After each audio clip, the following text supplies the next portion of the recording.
Bakit ang matalinong tao ay laging gustong mag-isa? Nasisiyahan silang makasama ang kanilang sarili. Madalas na gusto ng mga matatalinong tao ang oras na sila lang mag-isa dahil nagbibigay ito sa kanila ng pagkakataong mag-isip ng malalim.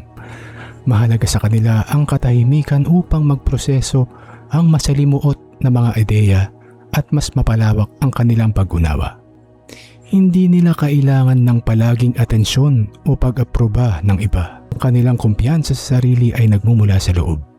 Hindi sila umaasa sa papuri, pagkilala o pag-aproba ng ibang tao upang maramdaman na sila ay mahalaga o sapat.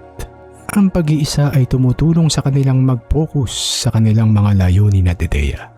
Ang katahimikan at kawalan ng mga distraksyon ay nagbibigay sa kanila ng mas magandang kapaligiran upang maisakatuparan ang kanilang mga pangarap at personal na mithiin. Mas pipiliin nila ang ilang tunay na kaibigan kaysa sa maraming mababaw na koneksyon.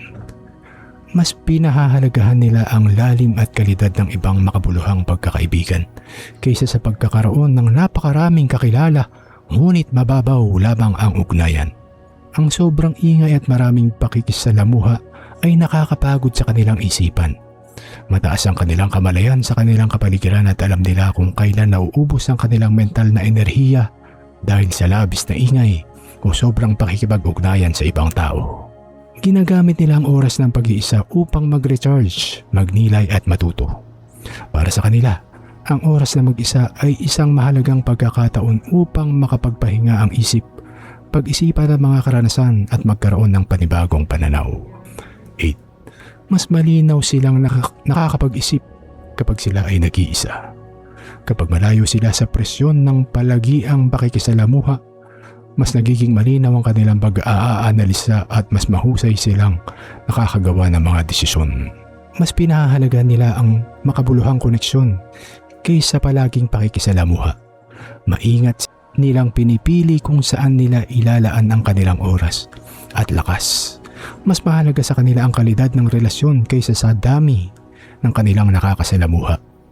Ang pag-iisa ay hindi nangangahulugang sila ay malungkot. Ito ang nagbibigay sa kanila ng balanse. Alam nila ang pagkakaiba ng pag-iisa at kalungkutan. Para sa kanila, ang oras na mag-isa ay hindi tanda ng pag-iwas sa tao, kundi isang mahalagang paraan upang mapanatili ang kapayapaan, katatagan at balanse sa buhay.